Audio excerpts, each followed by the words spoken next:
الحمد لله وكفى وسلام على عباده الذين اصطفى أما بعد فأعوذ بالله من الشيطان الرجيم بسم الله الرحمن الرحيم أولم يسيروا في الأرض فينظروا كيف كان عاقبة الذين كانوا من قبلهم كانوا هم أشد منهم قوة وأثارا في الأرض فأخذهم الله بذنوبهم وما كان لهم من الله من واق ذلك بأنهم كانت تأتيهم رسلهم بالبينات فكفروا فأخذهم الله إنه قوي شديد العقاب صدق الله العظيم وصدق رسوله النبي الكريم ونحن على ذلك من الشاهدين والشاكرين والحمد لله رب العالمين سبحانك لا علم لنا إلا ما علمتنا إنك أنت العليم الحكيم আল্লাহ তাআলার দরবারে লাখ কোটি শুকরিয়া যে দর্শে কোরআনের মজমায় আবারও আমরা উপস্থিত হইতে পারছি। তো আল্লাহ তাআলার দরবারে সকলেই শুকরিয়া আদায় করি, বলি আলহামদুলিল্লাহ। সূরা মুমিনের আলোচনা চলতেছিল বিগত 2 সপ্তাহে। প্রথম 2 রুকুর আলোচনা আমরা শুনছি। আজকে সূরা মুমিনের 3য় রুকুর আলোচনা। প্রথম রুকুর বিষয়বস্তু ছিল যে আল্লাহ তাআলার দরবারে একজন মুমিনের মর্যাদা, একজন মুমিনের সম্মান কত বেশি। সেই মুমিনকে তার মর্যাদা এবং সম্মানের দিকে লক্ষ্য রেখে প্রত্যেকটা কর্মকাণ্ড পরিচালিত করা উচিত।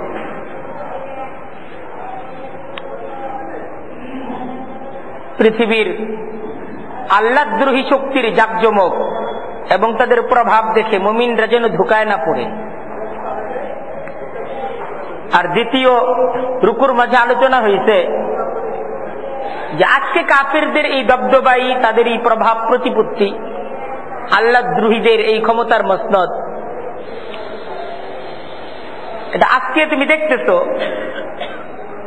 কিন্তু এদের মৃত্যু পরবর্তী জীবন তো হবে অত্যন্ত ভয়াবহ। আর আজকের এই 3য় রুকুর আলোচনাটা আল্লাহ তাআলা আমাদেরকে একটু সজাগ করতে চান যে আসলে পৃথিবীর যারা ক্ষুধাদ্রোহী শক্তি, এরা যে আসলে শক্তিহীন, এরা যে আসলে লাঞ্ছিত, এরা যে আসলে মর্যাদাহীন, এই জিনিসটাকে দেখার জন্য পরকাল দরকার নাই, অতীত ইতিহাস দেখো। যে ক্ষুধাদ্রোহী শক্তি, এরা অত্যন্ত মর্যাদাহীন, এদের পরিণতি ভয়াবহ, এটা দেখার জন্য পরকালের শাস্তি তো আছেই, দুনিয়ার অতীত ইতিহাসও সাক্ষী। যারা আল্লাহদ্রোহী পথে, আল্লাহর হুকুমের বাইরে যারা তাদের জীবনকে পরিচালিত করছে, এদের পরিণতিটা ভালো হয় নাই। মুশরিকদের পরিণতি ভয়াবহ। হযরত ইবনে আব্বাস রাদিয়াল্লাহু তাআলা আনহু তিনি বর্ণনা করেন, কাফেররা যখন নবী করিম সাল্লাল্লাহু আলাইহি ওয়াসাল্লামের উপর কঠিন নির্যাতন চালাইতেছিল, ঠিক সেই সময়ে এই আয়াতগুলো নাযিল হয়েছে। আওয়ালাম ইয়াসিরু ফিল আরদ ফায়ানজুরু কাইফা কানা আকিবাতুল লাযিনা কানু মিন ক্বাবলিহিম। আল্লাহ তাআলা কাফেরদেরকে শোনাইতেছেন, আওয়ালাম ইয়াসিরু ফিল আরদ, তারা কি দেশ বিদেশ যায় না? আওয়ালাম ইয়াসিরু ফিল আরদ, তারা কি দেশে এবং বিদেশে ভ্রমণ করে না, দেখে না কিছুই? ফায়ানজুরু কাইফা কানা আকিবাতুল লাযীনা কানু মিন ক্বাবলিহিম, যে তারা দেশ এবং বিদেশকে কি দেখে না? পৃথিবীর অতীত ইতিহাসগুলো তারা কি একটু পর্যালোচনা করে না? বহু জাতির আগমন এই পৃথিবীতে বিভিন্ন সময় হয়েছে, তাদের বিভিন্ন কীর্তি আজও স্মরণিকা হিসেবে এই পৃথিবীর মাঝে বিদ্যমান। আজও পৃথিবীতে অনেক কেল্লা আছে যেই কেল্লার রাজা নাই। এরকম প্রচুর রাজবাড়ি আছে যে রাজবাড়ির মাঝে রাজা নাই। প্রচুর দুর্গ আছে যে দুর্গের মাঝে সৈনিক নাই। পৃথিবীটা একটু বেড়াইলেই তো প্রত্যেকটা এলাকায় এলাকায় রাজবাড়ি পাওয়া যায়। এমন কোন জেলা নাই যে জেলায় রাজবাড়ি নাই, আশেপাশে রাজবাড়ি আছে। এই রাজার বাড়িগুলো তো দেখার মতো, এই রাজার বাড়িগুলো দেখার আমন্ত্রণ, যে রাজার বাড়িগুলো দেখো। আওয়ালাম ইয়াসিরু ফিল আরদ, তারা কি পৃথিবীটাতে ভ্রমণ করে না? ফায়ানজুরু, তবে তো তারা দেখতে পেত, কাইফা কানা আকিবাতুল লাযীনা কানু মিন ক্বাবলিহিম, যে তাদের পূর্ববর্তীদের কি পরিণতি হয়েছিল। যে তোমার পূর্বের যে রাজা ছিল সে রাজার পরিণতি কি, এটা তো দেখতে পারতা। একটু একটু সফর করলে, একটু বেড়াইলেই তুমি দেখতে পারতা যে আমার আগে যে রাজা ছিল সেই রাজার পরিণতি কি হয়েছে। এখন আল্লাহ তাআলা বলতেছেন যে ওই সমস্ত রাজারা তো অ্যানালগ যুগের রাজা ছিল, আর আমরা ডিজিটাল যুগের রাজা। এই বিষয়টা বোঝানোর জন্য পরের আয়াত, কানুহুম আশাদ্দা মিনহুম কুব্বাতান, মনে করো না তুমি বেশি শক্তিধর। আল্লাহ তাআলা বলতেছেন কানুহুম, তারা ছিল, আশাদ্দা মিনহুম কুব্বাতান, এদের চেয়ে শক্তির দিক দিয়ে প্রবলতর। এদের চাইতে শক্তিতে তারা বেশি ছিল, এরা কোনোভাবেই শক্তিতে মেধাতে তাদের চাইতে বলিয়ান না। তোমার পূর্ববর্তী রাজাদের চাইতে শক্তিতে সামর্থ্যে কোনোভাবেই তুমি উন্নত না। ওয়া আসারান ফিল আরদি, এবং আল্লাহ বলতেছেন পৃথিবীর মাঝে কীর্তিতে, বিভিন্ন কীর্তিকলাপের দ্বারা তারা যেই ধরনের স্মরণীয় অবস্থান এই পৃথিবীতে রাইখা গেছেন, নিজেদের যে সমস্ত স্মৃতিগুলোকে পৃথিবীতে রাইখা গেছেন, সেটা রাখার শক্তি তোমার নেই। এই রাজবাড়িগুলো তারা যেরকম ভাবে করছে, তোমার এরকম রাজবাড়ি করার ক্ষমতা নাই। তারা কেমন রাজা ছিল? এই রাজবাড়ির আশেপাশের পূর্ণাঙ্গ এলাকাটা তাদের এক হুকুমে চলত। এই রাজবাড়ির সামনে দিয়ে জুতো পায়ে হাইটা যাবে, এই সাহস তোমার মহল্লার, তোমার নির্ধারিত এলাকার কোন প্রজার ছিল না। ক্ষমতা বেশি ছিল না কম ছিল? অনেক বেশি ছিল। ওই ক্ষমতা তোমার তৈরি হয় নাই। তোমার সামনে তোমার সমর্থকরাও জুতা নিয়ে চলে, বাড়ির সামনে তো দূরের কথা, সামনেই সব জুতা পরা থাকে। এই ক্ষমতা এবং কীর্তিতে তারা অনেক প্রবলতর ছিল। সেই শক্তি, সেই ক্ষমতা তুমি করতে পারো নাই, কিন্তু তারা তো নাই। আল্লাহ ওই কথাটা মনে করাইতেছেন, তারা নাই। লালবাগের কেল্লা আছে, রাজা নাই। সেই কেল্লার রাজা কোথায়? রাজবাড়ি তো প্রত্যেকটা প্রায় বাংলাদেশের অনেক জেলাতেই রাজবাড়ি আছে। নাটোর গেলাম, রাজবাড়ি দেখে আসলাম। আমাদের ময়মনসিংহ তো রাজবাড়ি অনেকগুলো, মুক্তাগাছায় এক রাজবাড়ি, আবার ময়মনসিংহ শহরেই তো একটা রাজবাড়ি আছে। এরকম বাংলাদেশের কিশোরগঞ্জেও তো রাজবাড়ি আছে। এরকম অনেক জেলাতেই রাজবাড়ি দেখার আমন্ত্রণ পাওয়া যায়। রাজবাড়িটা দেখে আসেন। রাজবাড়ি আল্লাহর কোরআনও বলতেছে রাজবাড়ি দেখো। রাজবাড়িটা দেখার কথা এটা আল্লাহর কোরআনও বলতেছে, রাজবাড়ি দেখো। যেহেলি তো রাজবাড়িটা দেখে আস। আর রাজবাড়ি থেকে কি শিক্ষা গ্রহণ করতে হবে সেই শিক্ষা আল্লাহ বলতেছেন, কানুহুম আশাদ্দা মিনহুম কুব্বাতান ওয়া আতারান ফিল আরদি।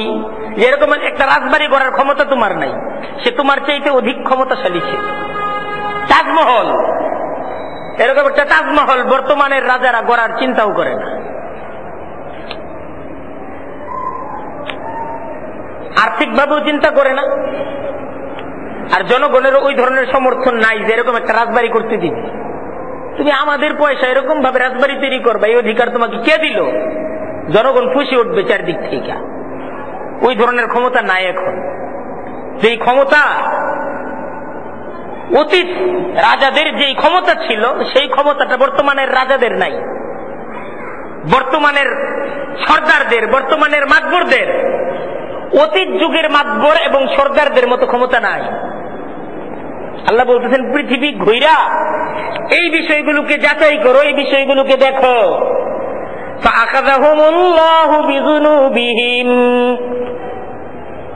আল্লাহ তাআলা তারা যখন অপরাধ করছে, আল্লাহ তাআলা তাদেরকে নিশ্চিহ্ন করে দিচ্ছে। কোরআনে কারীমে এই আয়াত দ্বারা বোঝানো উদ্দেশ্য আদ সম্প্রদায়, সামুদ সম্প্রদায়, হযরত নূহ আলাইহিস সালামের সম্প্রদায়, হযরত লূত আলাইহিস সালামের সম্প্রদায়, এরা নিজ নিজ যুগে পূর্ণ পৃথিবীকে শাসন করছে। আদ সম্প্রদায় এরা এত শক্তিশালী ছিল, পুরো পৃথিবী তাদের সাথে লড়াই করার চিন্তাই করত না। ইরামা যাতিল ইমাদ আল্লাতী লাম ইখলাক মিসলুহা ফিল বিলাদ। আল্লাহ তাআলা কোরআনে কারীমের বলছে যে আদ সম্প্রদায়ের কেমন শক্তি জানো? আল্লাতী লাম ইখলাক মিসলুহা ফিল বিলাদ। এরা এত শক্তিশালী ছিল, অন্যান্য শহরে এত শক্তিশালী লোক ছিল না। এদের সাথে শক্তিতে লড়বে এরকম সাধ্য কারো ছিল না, এত শক্তিশালী ছিল এরা। আর এদের অট্টালিকা, এদের বাড়িঘর, এটাও এত জাঁকজমকপূর্ণ ছিল, বাহিরের পৃথিবীর দালান কোঠা এত জাঁকজমকপূর্ণ ছিল না।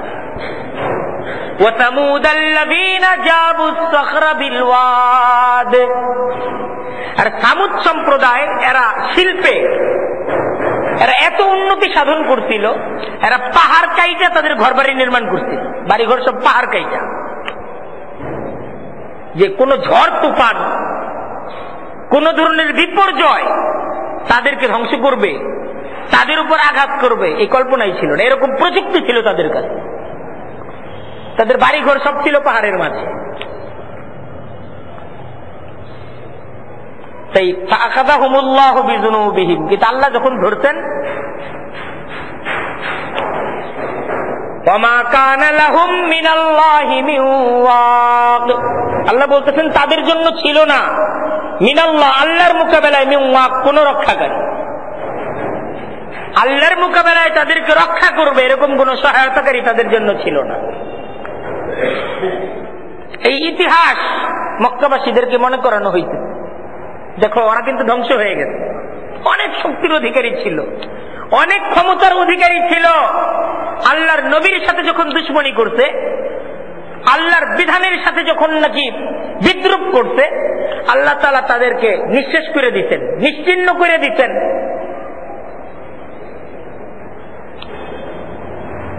তাই ক্ষুধাদ্রোহীর পথ এটা পরাজয়ের পথ।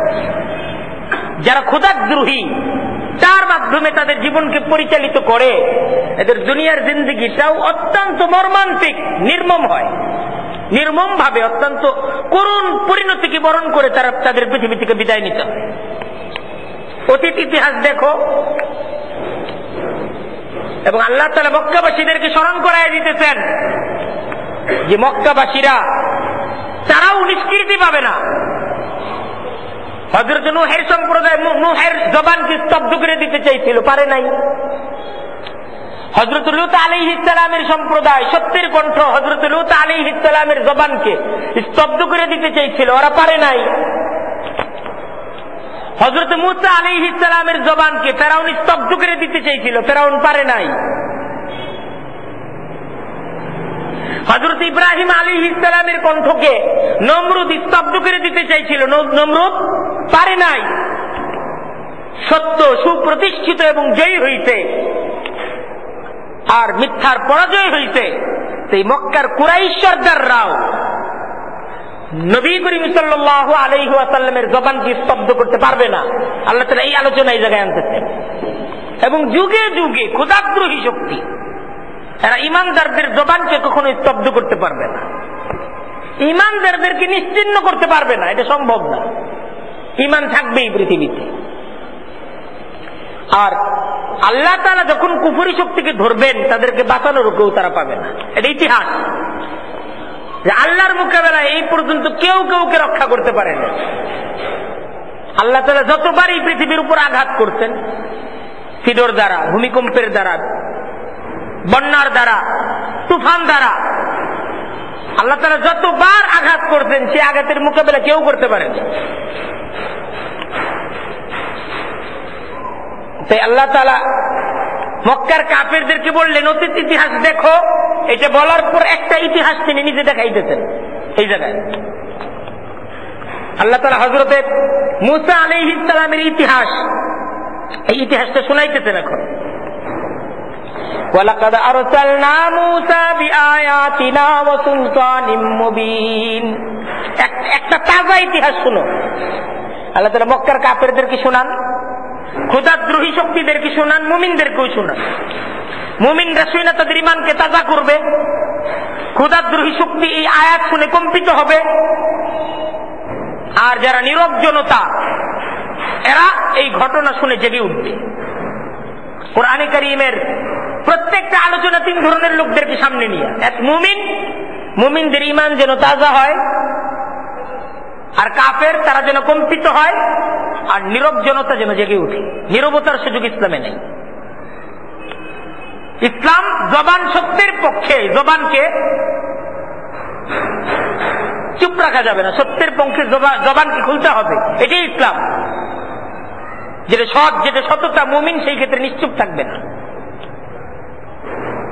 তাই হযরত মূসা আলাইহিস সালামের একটা তাজা ইতিহাস আল্লাহ তাআলা শুনাইতেছেন। ওয়ালাকাদ আরসালনা মূসা বিআয়াতিনা, আমি মূসাকে সত্যের নবী করে এই পৃথিবীতে পাঠিয়েছিলাম। বিআয়াতিনা, আমার আয়াত দিয়ে, আমার বিধান দিয়ে। ওয়া সুলতানিম মুবিন, এবং সে যে আমার তরফ থেকে নবী, সুস্পষ্ট প্রমাণ দিয়ে আমি মূসাকে পাঠাইছিলাম এই পৃথিবীতে। কার কাছে? ইলা ফিরআউনা ওয়া হামান ওয়া কারুন। আমি সত্যের বাণী দিয়ে, আমার বিধান দিয়ে আমার নবী হযরতে মূসাকে এই পৃথিবীতে পাঠাইছিলাম।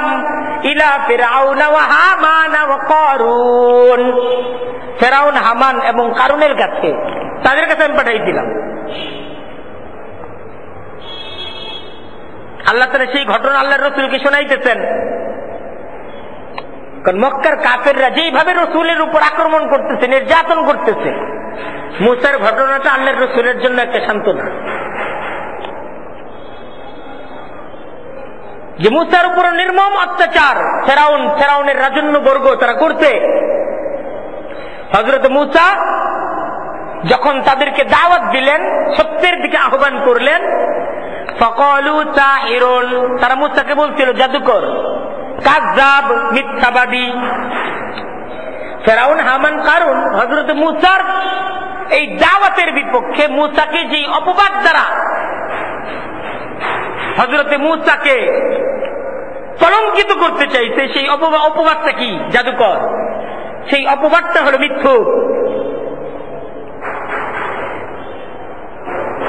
নবী করিম সাল্লাল্লাহু আলাইহি ওয়াসাল্লামকে এবং সত্যের পথিকদেরকে, সাহাবা একরাম এবং যুগে যুগে যারা সত্যের পথিক, আল্লাহ তাআলা তাদেরকে শোনাইতেছেন যে খোদাদ্রোহী শক্তি তোমাদেরকে মিথ্যাবাদী বলাটা নতুন কিছু না, তোমাদেরকে অন্যায়কারী বলাটা এটা নতুন কিছু না, তোমাদেরকে জাদুকর বলাটা নতুন কিছু না, তোমাদেরকে বিভিন্ন অপবাদ দ্বারা ফেসাদ সৃষ্টিকারী বলাটা এটা নতুন কিছু না। সত্যের নবী হযরত নূহকে এই কথা শুনতে হয়েছে, হযরত ইব্রাহিমকে এই কথা শুনতে হয়েছে, হযরত মূসাকে এই কথা শুনতে হয়েছে, এমনকি নবী করিম সাল্লাল্লাহু আলাইহি ওয়াসাল্লামকেও এই অপবাদ শুনতে হয়েছে।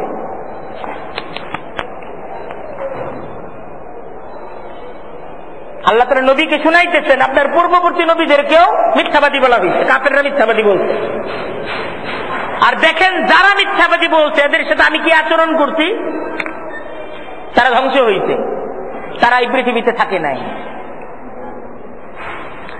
তারপর দেখেন আলোচনা আসতেছে, হযরত মূসা যখন দাওয়াত নিয়ে গেলেন ফেরাউনের কাছে, হযরত মূসা আলাইহিস সালামের এই দাওয়াতি মিশনটাকে বানচাল করার জন্য ফেরাউন কি কৌশল অবলম্বন করছিল তার আলোচনা আসতেছে। ফালাম্মা জাআহুম বিল হাক্কি মিন ইনদিনা, আর যখন হযরত মূসা ফেরাউনের নিকট আসলো বিল হাক্কি সত্য সহ মিন ইনদিনা আমার তরফ থেকে, আল্লাহ বলতেছেন আমি মূসাকে পাঠাইলাম, মূসা আমার তরফ থেকে ফেরাউনের কাছে সত্যকে নিয়ে যখন আগমন করলো, ফেরাউনের উচিত ছিল সত্যকে গ্রহণ করা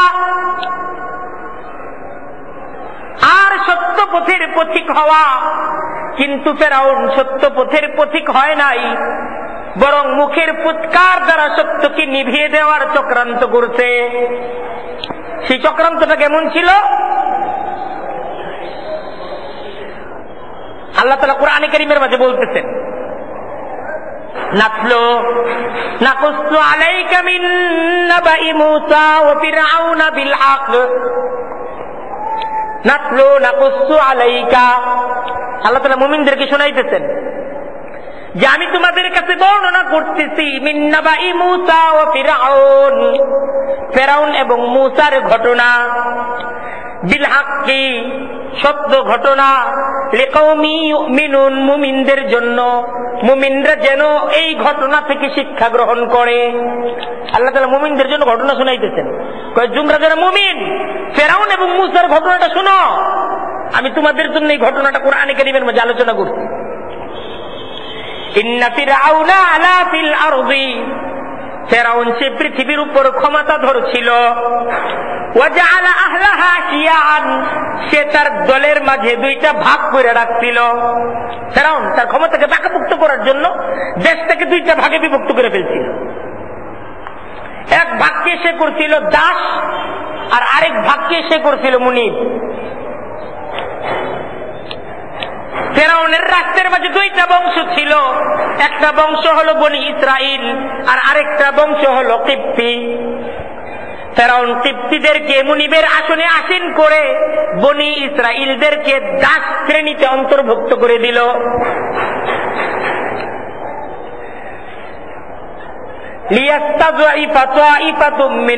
একদলকে দুর্বল করে দিল, দুর্বল তো দুর্বলই, আর সবল রাজের উপর দেখতেছে আমরা বাদবিরি পেয়েছি ফেরাউনের কল্যাণে, সবলরা ফেরাউনের পক্ষে চলে গেল আর দুর্বলদেরকে তো দুর্বলই করে রাখা হইল।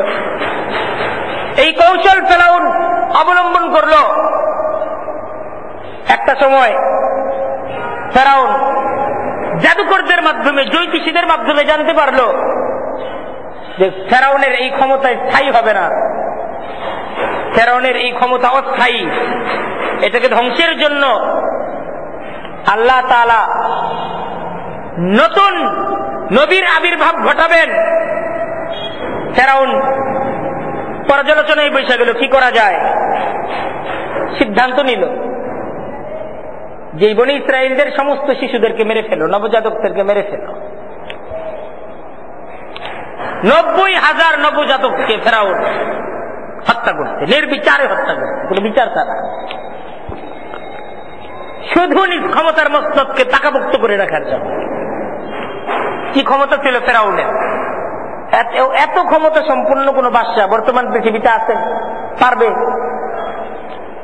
আল্লাহ এটা মনে করান, ওর মতো ক্ষমতা আর কেউ পাবে না কিয়ামত পর্যন্ত। এরকম ক্ষমতাধর বাদশা আর আসবে না।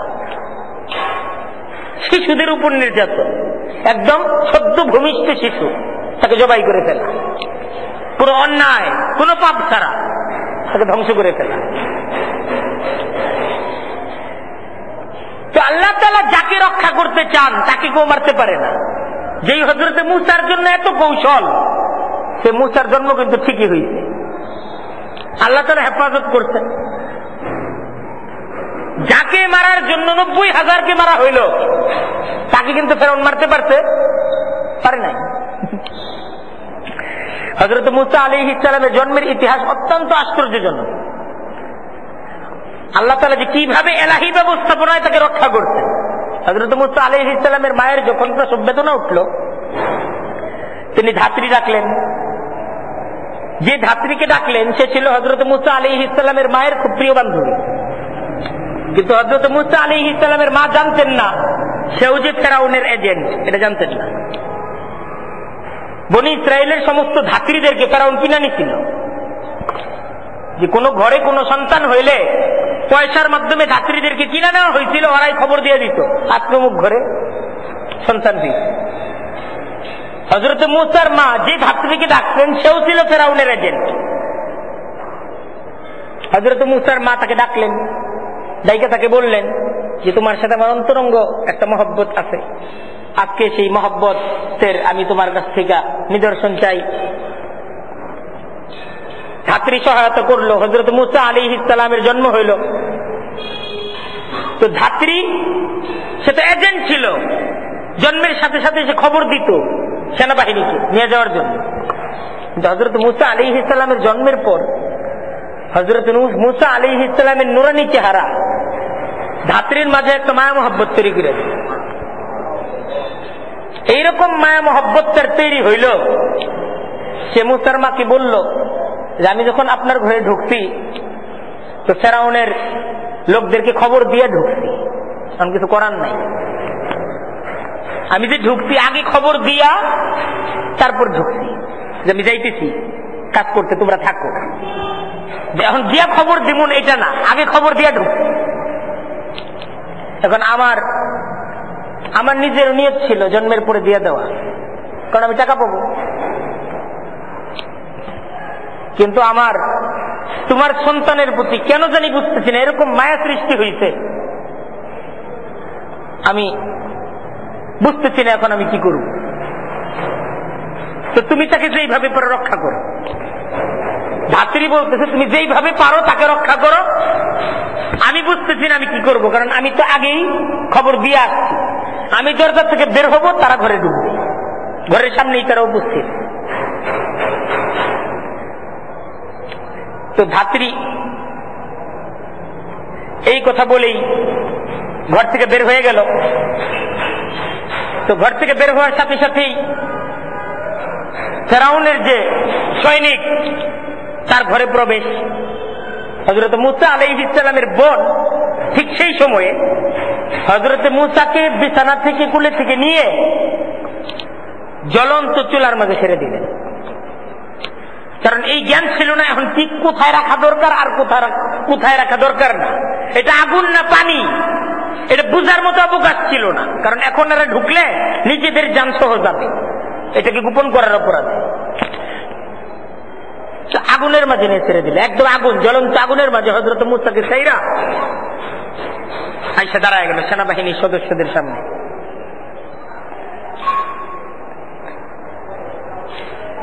তো সেনাবাহিনীর সদস্যরা আইসা তল্লাশি করলো, হযরত মূসা নাই, কোনো সন্তান নাই, জন্ম হয় নাই। তো যাচাই করলো সে ধাত্রী কেন ঢুকছিল, সে এসে এতক্ষণ কি করছে। মূসার মা জবাব দিলেন আমার বান্ধবী আমার সাথে দেখা করতে আসছিল, কথাবার্তা হয়েছে, আর কিছু না। এই জবাব দিয়ে এদেরকে বিদায় করা হইল।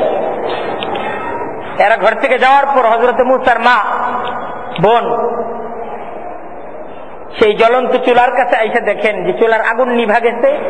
আল্লাহর নবী হযরত মূসা তিনি সহিহ সালামত ওই জায়গায় শুয়ে আছেন, আল্লাহ তাআলা রক্ষা করছেন।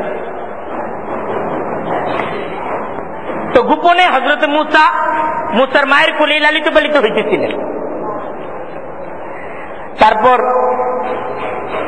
একটা পর্যায়ে ফেরাউনের লোকেরা আবার তল্লাশি শুরু করলো, ঘরে ঘরে তল্লাশি, ঘরে ঘরে তল্লাশি। হযরত মূসার মা তখন ভয় পেয়ে গেল। তখন আল্লাহ তাআলার পক্ষ থেকে ওহী হলো তুমি একে বাক্সবন্দি করে তুমি একে নীলনদে ভাসায় দাও, এছাড়া আর কিছু করার ছিল না, এছাড়া আর কোনো কিছুই করার ছিল না। তো হযরত মূসা আলাইহিস সালামের মা বাক্স তৈরি করতে হবে না, কাঠ মিস্ত্রির কাছে গেলেন যে আমাকে এই ধরনের একটা বাক্স বানায় দাও। কাঠ মিস্ত্রি জিজ্ঞাসা করলো এই ধরনের বাক্স তো কেউ বানায় না, এরকম বাক্স কেন বানাইবা? তো বলল যে আমার একটা সন্তান ওরে লুকায় রাখবে, সত্য কথাই বললেন, লুকায় রাখবে। তো লুকাইবা কেন, বাক্সের মধ্যে লুকাইবা কেন? ফেরাউনের ভয়ে। তো কাঠমিস্ত্রি দেখলো এই তথ্যটা ফেরাউনের লোকদেরকে দিলে তো কিছু পয়সা পাওয়া যাবে। ও বাক্স ঠিকই দিল, কিন্তু সেনা ক্যাম্পে চলে গেল খবরটা দিয়ে আসে। তো গেল তো ঠিকই, কিন্তু তার বাক শক্তি বন্ধ হয়ে গেছে। ওকে কিছু বলতে পারে না, বুঝাইতে চাই বুঝাইতেও পারে না। তো যখন ও বুঝাইতে চাইতেছে যে এরকম একটা কিছু ঘটছে, বুঝাইতে পারতেছে না, তো ফেরাউনের সৈনিকরা ওরে পিটায় বিদায় করলো। অল্প দূর আসার পর তার আবার জবান খুলে গেল। সে চিন্তা করলো এখন গিয়ে খবর দিই। তো দ্বিতীয়বার গিয়ে সে যখন খবর দিতে গেল, তার বাক শক্তির সাথে সাথে দৃষ্টি শক্তিও বন্ধ হয়ে গেল। তো এইবার ফেরাউনের লোকেরা তারে আর ছাড়ে নাই। বেটা তুই কি কইতে আজ কইতে পারস না, প্রচন্ড ভাবে তারে ফিতনা দেওয়া হয়েছে। এরপর সে তওবা করছে, না আমি আর বলবো না। এইভাবে আল্লাহ রক্ষা করছে, আল্লাহ তাআলা ঠিক এইভাবে রক্ষা করছে। তারপর হযরত আব্দুল্লাহ ইবনে আব্বাস রাদিয়াল্লাহু তাআলা আনহু থেকে বর্ণিত, দেখেন আল্লাহ তাআলা কেমনে রক্ষা করেন। ফেরাউনের কোন পুত্র ছিল না, ফেরাউনের এক কন্যা ছিল। এই ফেরাউনের এই কন্যা, সেও ছিল আবার শ্বেতরোগে আক্রান্ত, সুস্থ হয় না। যত ধরনের চিকিৎসা দরকার সব করা হয়েছে, কিন্তু এ সুস্থ হয় না। তো জ্যোতিষীরা ফেরাউনকে সংবাদ দিল যে এই নীল নদের অমুক জায়গায় মানব আকৃতির একটা প্রাণী আসবে, এটা পাওয়া যাবে। ওর মুখের লালা দ্বারা যদি তার শরীরকে মালিশ করা হয়, সে সুস্থ হয়ে যাবে। আর অমুক দিন সূর্য উদিত হওয়ার সময় এইটা আসবে। ঠিক অমুক দিন সূর্য উদিত হওয়ার সময় এটা আসবে। ফেরাউন, তার স্ত্রী আতিয়া, তার কন্যা ঠিক অমুক জায়গায় ক্যাম্প করলো। ঠিক সূর্যোদয়ের সময় সোমবার দিন সেই জায়গায় বৈশা প্রতীক্ষা করতেছে যে কখন আসবে। নির্ধারিত সময়ে দেখা গেল একটা সিন্দুক ঠিক এই দিকে ভাইসা ভাইসা আসতেছে। তো সিন্দুককে আনা হইল, সিন্দুক কেউ খুলতে পারে না। বিবি আতিয়া, ফেরাউনের স্ত্রী, সে যখন কাছে গেল তো সিন্দুকটা সে খুলতে পারল। খোলার পরে দেখলো একটা ফুটফুটে বাচ্চা আঙ্গুল চুষতেছে, আর আঙ্গুল থেকে তার দুধ বের হয়েছে, খেয়েছে।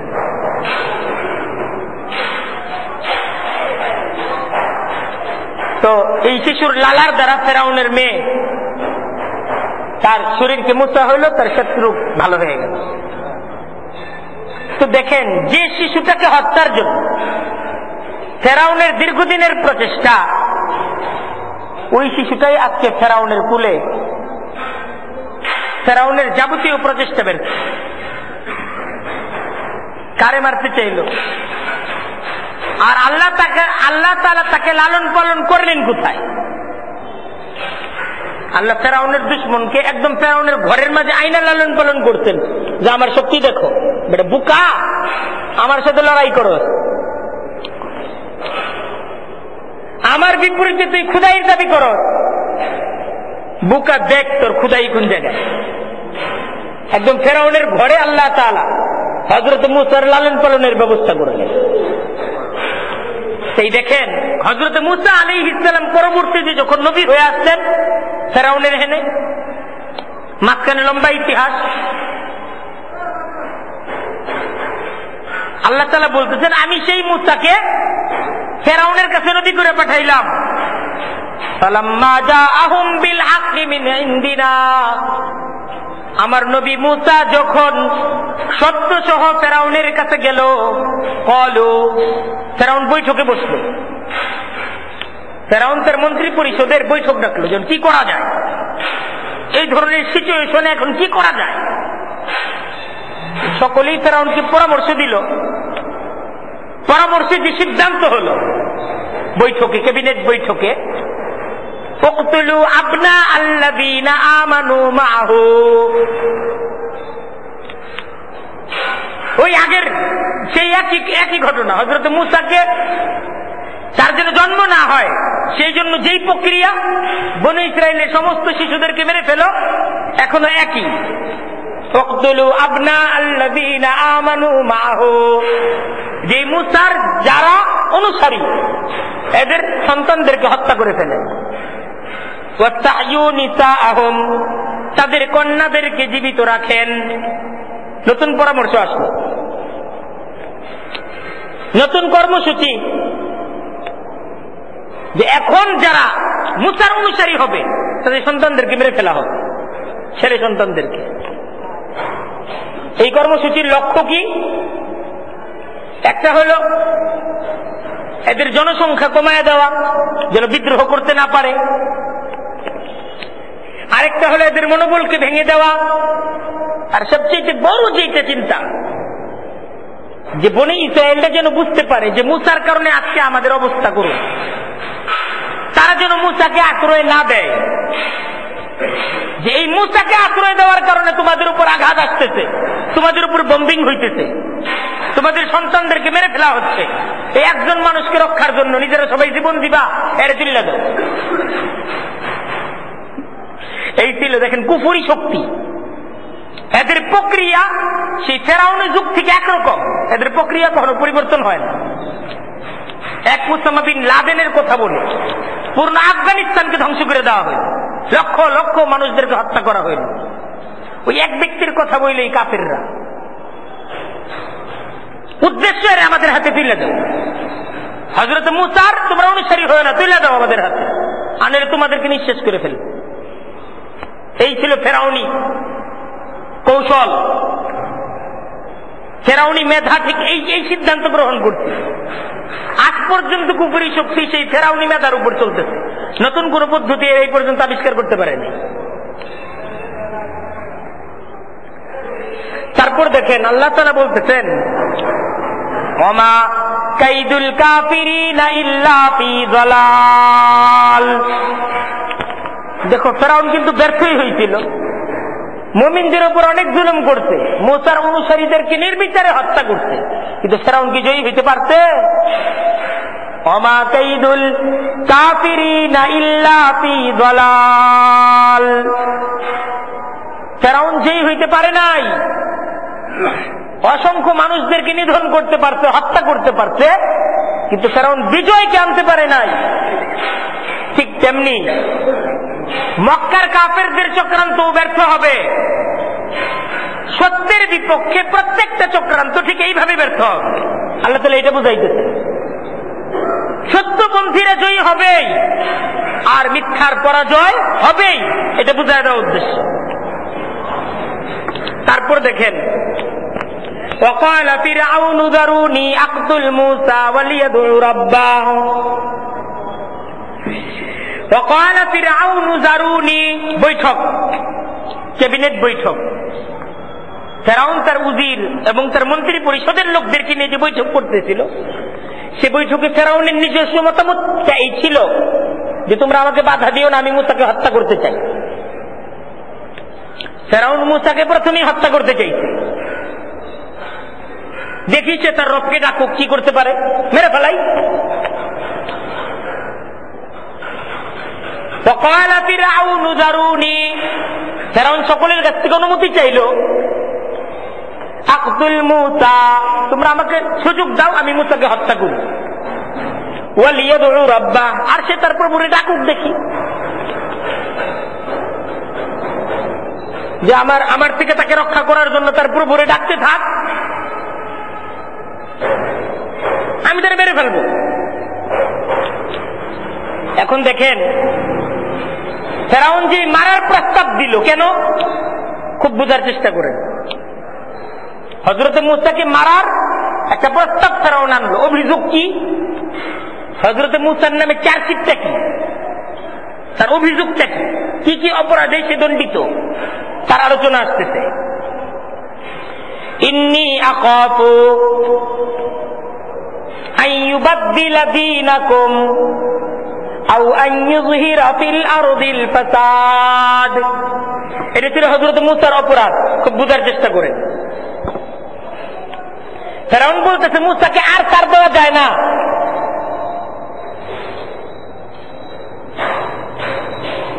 ফেরাউনের লোকেরা মনে হয় বলতেছিল ফেরাউনকে, মন্ত্রীরা, এই মুসাকে মেরে ফেললে লোকেরা বলবে যে মুসাকে ফেরাউন প্রতিদ্বন্দ্বী মনে করলো আর মেরে ফেললো, এতে আপনি দুর্বলতা প্রকাশ পাবে। হয়তো বা ফেরাউনের ক্যাবিনেটের অনেকেই মুসাকে মারার পক্ষে ছিল না, হত্যা করার, ডাইরেক্ট হত্যা করার পক্ষে ছিল না। সেই একটা বিষয়, মন্ত্রী পরিষদের সিদ্ধান্ত ছাড়া তো ডাইরেক্ট একক সিদ্ধান্ত করা যায় না। ফেরাউনের একটা পরিষদ ছিল, সেই পরিষদ ফেরাউনকে এই ছাড়পত্র দিচ্ছিল না যে মুসাকে হত্যা করে। এই ফেরাউন তাদেরকে বুঝাইতেছিল যে এর মারা তাই শ্রেয়, তোমরা অনুমতি দাও। ইন্নী আখাফু আন ইউবাদদিলা দীনাকুম, যে দেশ এবং জাতিকে রক্ষার জন্য মুসাকে হত্যা করা জরুরি। ফেরাউনের কথা ছিল এই, আমার জন্য না, আমার কোনো সমস্যা নেই, তোমাদের ধর্ম, তোমাদের জাতীয়তা, তোমাদের সংস্কৃতি, তোমাদের কৃষ্টি কালচার, এটাকে যদি তোমরা রক্ষা করতে চাও, তোমাদের সভ্যতাকে যদি রক্ষা করতে চাও, এর মারো, এছাড়া উপায় নাই। ইন্নী আখাফু, আমার তো ভয় হয়, আন ইউবাদদিলা দীনাকুম, মুসা তোমাদের কৃষ্টি কালচারকে পরিবর্তন করে দেবে, তোমাদের সংস্কৃতিটাকে ধ্বংস করে দেবে মুসা। তোমাদের যে একটা সভ্যতা, এটাকে মুসা ধ্বংস করে দিবে, নতুন সভ্যতা কায়েম করবে। বুঝে দেখো, চুরি চামারি আর করতে পারবা না, এই সমস্ত কাজ আর করতে পারবে না, সব পরিবর্তন হয়ে যাবে। মুসা যদি ক্ষমতায় যায়, তোমাদের কিন্তু সমস্যা বেশি। আমি বললাম কিন্তু তোমরা যেটা কই, সব অবৈধ কর্মকাণ্ড বন্ধ হয়ে যাবে। এখন ওদের কাছে তো অবৈধ কর্মকাণ্ডটা চালু থাকাটাই হলো শান্তি, আর অবৈধ কর্মকাণ্ডগুলো যদি বন্ধ হয়ে যায় এটাই অশান্তি। হিসাব দেয় না? তাই যদি আল্লাহর বিধান কায়েম হয়, সমাজে অশান্তি সৃষ্টি হবে। তার অর্থ কি? যে আমরা চুরি চামারি করতে পারবো না শান্তিতে। চুরি চামারি করলেই আমাদেরকে জেলখানায় দেওয়া হবে, অশান্তির মাঝে থাকতে হবে। এই দেখেন, এটার দ্বারা মুফাসসিরিন ইকরাম ওনারা এই অর্থও নিতেন, আন ইউবাদদিলা দীনাকুম মানে আন ইউগাইয়িরা দীনাকুম, যে মুসা তোমাদের রাষ্ট্র ব্যবস্থা পরিবর্তন করে ফেলবে। আমি আর রাজা থাকুম না। তাহলে দেখো, আমি রাজা না থাকলে তোমাকে দেখবো কে? আমার কাছ থেকে ক্ষমতা গেলে তোমরা থাকবা কই? তাই আমার জন্য লড়ো। হিসাবটা বুঝছেন না? আমার জন্য লড়ো, আমার ক্ষমতায় বসাও, তোমরা যা খুশি তাই পাইবা। ক্ষমতায় যদি উমুক যায় তাহলে তো তোমাদের আর থাকবে না কিছু। ফেরাউন বুঝাইল, আর তারাও বুঝবে ঠিকই তো। ফেরাউন ক্ষমতায় না থাকলে আমরা খামু কই? কারণ যত চুরি চামারি, যা কিছু করার সুযোগ, সব তো ফেরাউন ক্ষমতায় আছে দিকে পাই। চেপ্তি বংশের লোকেরা দেখলো, মুসা যদি ক্ষমতায় যায় তাহলে তো আমাদের আর এই সুযোগটা থাকবে না।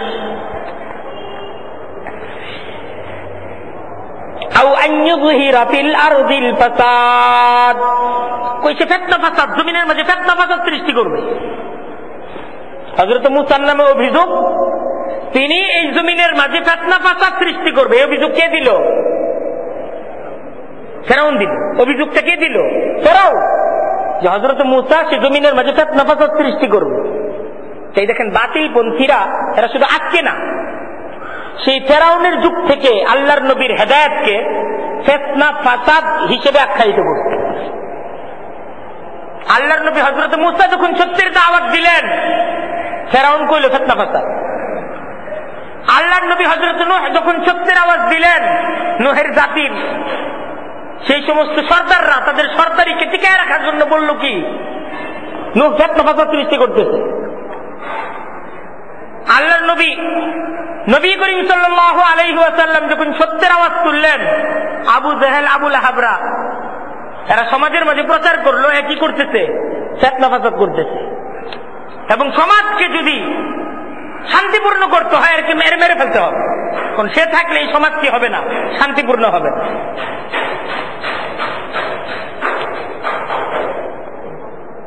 তাই যে আল্লাহর বিধানকে, আল্লাহর পথকে ফিতনা ফাসাদ বলা, এটা সমস্ত যুগের ফেরাউন পন্থীদের ডায়লগ। ফেরাউন এই ডায়লগটা দিছিল, এবং যুগে যুগে এই ডায়লগটা যারা দেয় এরা হলো ফেরাউন পন্থী। কথাটা ভুল কইলাম? কারণ সত্যের আওয়াজটাকে সর্বপ্রথম ফেরাউন কি বলছিল? ফাসাদ, ফিতনা। আজ পর্যন্ত সত্যের আওয়াজকে যারা বলে এটা ফিতনা ফাসাদ, এটা জঙ্গিবাদ, এটা সন্ত্রাসবাদ, এর অর্থ হইল এই সব ফেরাউনপন্থী। আল্লাহ তাআলা কোরআনে কারীমে এই সূরা রাখছেন কেন? এটা আমাদেরকে বোঝানোর জন্য যে তোমাদেরকে এই সমস্ত অভিযোগগুলো গ্রহণ করতে হবে। তোমরা মসজিদে নামাজ পড়াইবা, মাদ্রাসায় কোরআন হাদিস পড়াইবা, কোন ধরনের অস্ত্রবাজির মাঝে তোমাদেরকে কোনোদিন কেউ দেখবে না, কোন ধরনের জিনা অপকর্মের মাঝে কোনোদিন কেউ তোমাদেরকে দেখবে না, রাস্তাঘাটে অন্যায় ভাবে আড্ডা দেওয়ার মাঝে কোনোদিন কেউ তোমাদেরকে দেখবে না, কোন একটা ইফতিজিং এর অপবাদ তোমাদের নামে আসবে না, অভিযোগ তোমাদের নামে কেউ দিবে না, মদপান মদ্যপ অবস্থায় ঘোরাগাড়ির মাঝে কেউ কোনোদিন তোমাদেরকে দেখবে না। কিন্তু সমাজের জানিরা, সমাজের মদ্যপরা, সমাজের মাঝে অশান্তি সৃষ্টিকারী অস্ত্রবাজরা, তারা তোমাদেরকে জঙ্গিবাদ বলে চিৎকার করবে। জঙ্গিবাদ বলে চিৎকার করে কারা?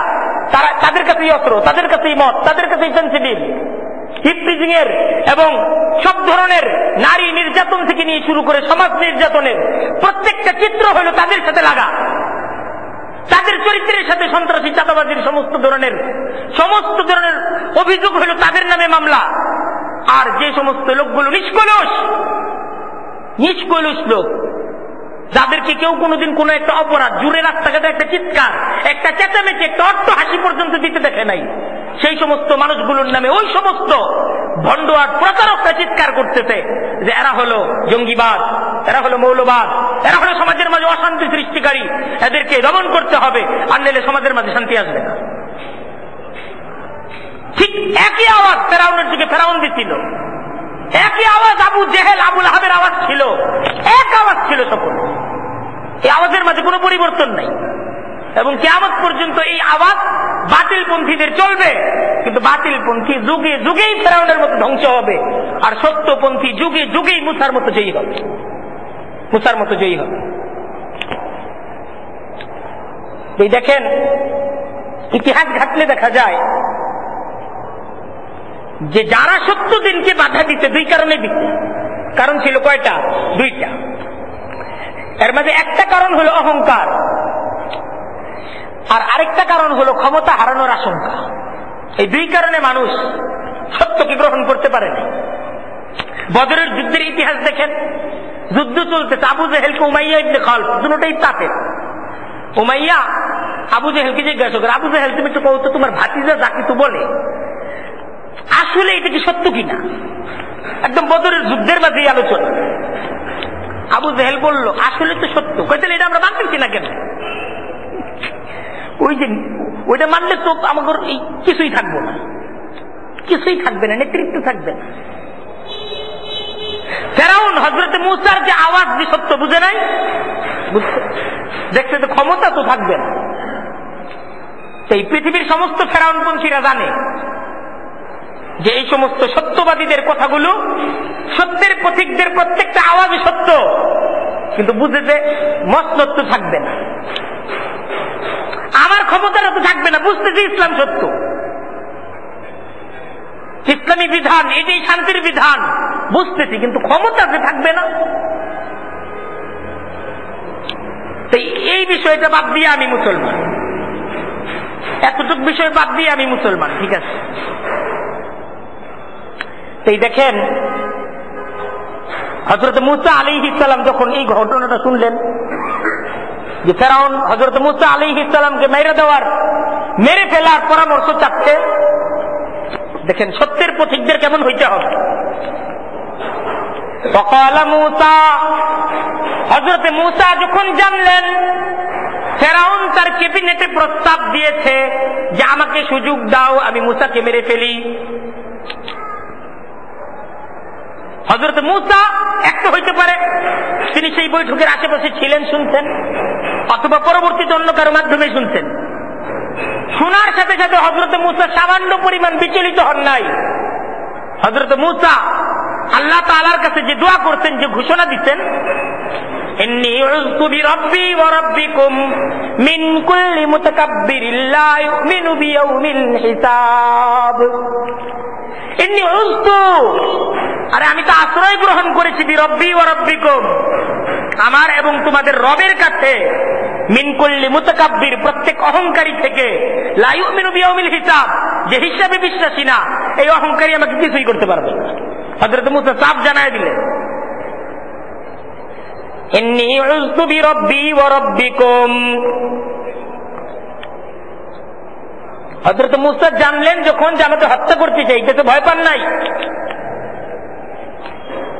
যে জীবন দিলে দিব, আল্লাহর কাছে তো আমি আমার জীবনকে সুপর্দ করছি, মারলেও আল্লাহর কাছে চলে যাবো, থাকলেও আল্লাহর জন্য থাকবে। সত্যপন্থীর আওয়াজ, জীবন যদি থাকে আল্লাহর জন্য থাকবে, জীবন যদি যায় আল্লাহর জন্য যাবে, অসুবিধা নাই, মরতেও সমস্যা নাই, বাইতে থাকতেও সমস্যা নাই। এটা হলো মুমিনের আওয়াজ। জীবন যদি যায় কার জন্য যাবে? আল্লাহর জন্য যাবে, আর জীবন যদি থাকে ওটা আল্লাহর জন্য থাকবে। এই হযরত মূসা জানায় দিলেন। ঠিক নবী করিম সাল্লাল্লাহু আলাইহি ওয়াসাল্লাম কাফেরদের মোকাবেলায় একই আওয়াজ দিছিলেন, জীবন যদি থাকে আল্লাহর জন্য থাকবে, জীবন যদি যায় আল্লাহর জন্য যায়, আপোষ নাই, ধর্মের ক্ষেত্রে কোনো আপোষ নাই। তাই হযরত মূসা আলাইহিস সালামের এই দোয়াটা, এখানে আবার আমাদের জন্য শিক্ষণীয় কিছু ব্যাপার আছে, যে সত্যপন্থীদেরকে সবসময় ঠিক যেইভাবে জিন শয়তান থেকে আল্লাহর কাছে পানা চাইতে হবে, ঠিক এরকম মানুষ শয়তান থেকে আল্লাহর কাছে পানা চাইতে হবে। হযরত মূসা এই জায়গায় মানুষ শয়তান থেকে আল্লাহর কাছে পানা চাইছেন না, মানুষ শয়তান থেকেও আল্লাহর কাছে পানা চাইতে হবে। মিনাল জিন্নাতি ওয়ান নাস, মিনাল জিন্নাতি ওয়ান নাস, কুল আউযু বিরাব্বিন নাস মালিকিন নাস ইলাহিন নাস মিন শাররিল ওয়াসওয়াসিল খান্নাস আল্লাযী ইউওয়াসবিসু ফী সুদুরিন নাস মিনাল জিন্নাতি ওয়ান নাস। শয়তান দুই প্রকার, এক হলো জিন শয়তান আর আরেক হলো মানুষ শয়তান। শয়তান কয় প্রকার? দুই প্রকার, এক হলো জিন শয়তান আর আরেকটা কি? মানুষ শয়তান। এই দোয়া যখন করবো, দুটো শয়তান থেকে আল্লাহর কাছে মুক্তি চাইছি, আল্লাহ জিন শয়তান থেকে বাঁচাও, মানুষ শয়তান থেকে বাঁচাও। দেখেন মানুষ শয়তানের শক্তি কিন্তু কম না। জিন শয়তানের ঘটনা তো আপনারা জানেন, বিভিন্ন কিতাবের মাঝে পড়ছেন। হযরত উমরের ইতিহাস হলো এরকম, উমর যে পথ দ্বারা যায় শয়তান সেই পথ থেকে ছেড়ে যায়। উমরের ঘ্রাণ যতক্ষণ পর্যন্ত ওই পথে থাকে শয়তান ওই পথে আসে না। জিন শয়তান ঠিক উমরকে এতটুকু ভয় করে। আচ্ছা, যেই জিন শয়তান মূল ইবলিস শয়তান উমরকে এত ভয় পায়, সে রাসূলুল্লাহর আশেপাশে আসতোই না। আল্লাহ রাসূলের আশেপাশে শয়তানের আসারই শক্তি ছিল না। জিন শয়তান দুর্বল, কিন্তু মানুষ শয়তান দেখেন, নবী করিম সাল্লাল্লাহু আলাইহি ওয়াসাল্লামের সবচেয়ে প্রিয় চাচা আবু তালেব, তার মৃত্যুর সময় আল্লাহর রাসূল পাশে দাঁড়ানো। আবু তালেবকে বলতেছেন, আল্লাহর রাসূল, চাচা যান, পৃথিবীর কেউ জানবে না, শুধু আমি জানবো, আমার আল্লাহ জানবে আর আপনি জানবেন। আপনি শুধু একবার এই কালেমাটা ঈমানের সাথে পড়েন, লা ইলাহা ইল্লাল্লাহ মুহাম্মাদুর রাসূলুল্লাহ। জিন শয়তান এই জায়গায় আল্লাহর রাসূল যখন দাওয়াত দিতেছিলেন, আবু তালেবের পাশে জিন শয়তানের আসার শক্তি ছিল না, কিন্তু আবু জেহেল এসে পড়ছিল। আবু তালেব শেষ পর্যন্ত ভাতিজার ধর্মে আবু তালেব হার পারলেন। সত্য বুঝার পরও আবু তালেব ঈমানের সাথে লা ইলাহা ইল্লাল্লাহ মুহাম্মাদুর রাসূলুল্লাহ বলতে পারলেন না। কেন? শয়তান আসছিল। এই শয়তানটা কোন শয়তান? মানুষ শয়তান। মিনাল জিন্নাতি ওয়ান নাস, নাসটা পরে আনা হইছে, কারণ মানুষ শয়তানটা জিন শয়তানের চাইতে শক্তিধর।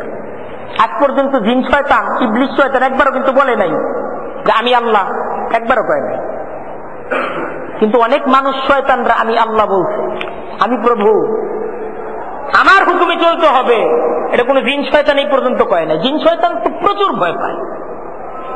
কামাতালিশ শয়তান, জিন শয়তানের পরিচয় শুনো, আল্লাহ কোরআনে শোনাইতেছেন। ইয ক্বালা লিল ইনসানি উকফুর, সে মানুষের কানে গিয়ে মন্ত্রণা দেয় তুমি কুফরি করো, করো, দুনিয়াটা মস্ত বড়, খাও দাও পূর্তি করো। কয় করো, কে কি কইব, কি হইব মরার পরে, করো। ফালাম্মা কাফারা, শয়তান কুমন্ত্রণা দেওয়া যখন করে, করছি। শয়তান পাশে গিয়ে কয় যে দেখো আমি কিন্তু তোমার সাথে অপরাধের সময় ছিলাম না।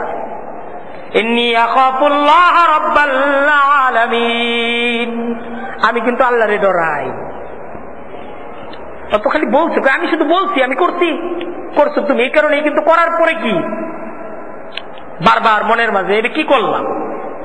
করার আগে তো শয়তান পাশে থাকে, করার পরে শয়তান যখন জায়গা তখন বিবেক কি করে ধ্বংসিত করতে থাকে। এই তুমি এই কাজটা করলা, এই মিথ্যা কথা না কইলেও তোমার কোনো সমস্যা ছিল না, কেন কইলা?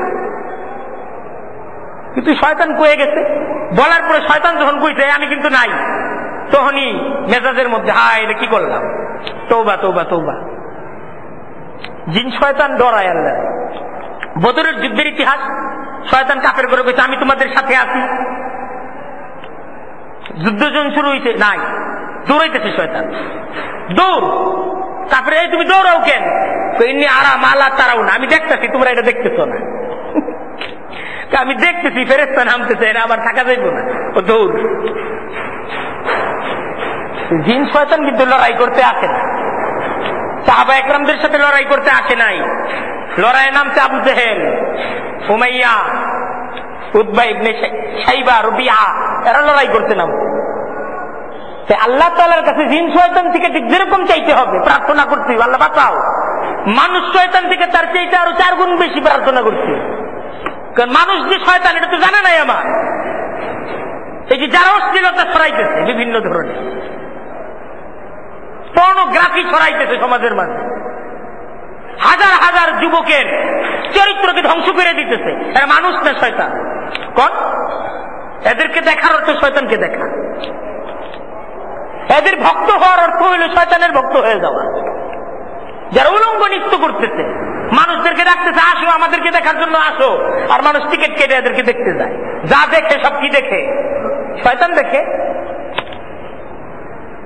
শয়তান দেখে, আর তো কিচ্ছু না। মিনাল জিন্নাতি ওয়ান নাস, বেশি বেশি সূরা নাস পড়তে থাকেন এই নিয়তে। যাদের না দেখা থাকা যায় না এদের জন্য তকবীর এইটা, সূরা নাস বেশি বেশি পড়তে থাকা। সূরা নাস আর সূরা ফালাক, এই দুইটা সূরা যে তকবীর, এটা শুধু জিনের হাত থেকে বাঁচার জন্য না, মানুষের হাত থেকেও বাঁচার জন্য। যে সমস্ত মানুষেরা শয়তান, এই মানুষ শয়তানটা এটা কিন্তু বউ হইতে পারে, একদম বউ, ঘরের বউ। এরকম কি বাপও হইতে পারে, মাও হইতে পারে। মানুষ শয়তানটা কে? অর্থাৎ যে তোমাকে আল্লাহ তাআলার হুকুমের বাইরে চলতে বলবে, দাড়ি কাটো,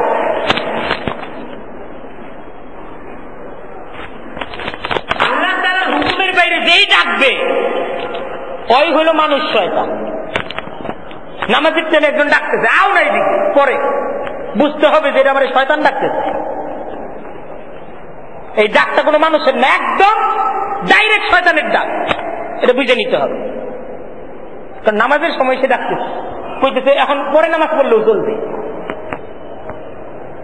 হযরত মূসা এই দোয়া, ইন্নী উযতু বিরাব্বি ওয়া রাব্বিকুম মিন কুল্লি মুতাকাব্বির লা ইউমিনু বিয়াউমিল হিসাব।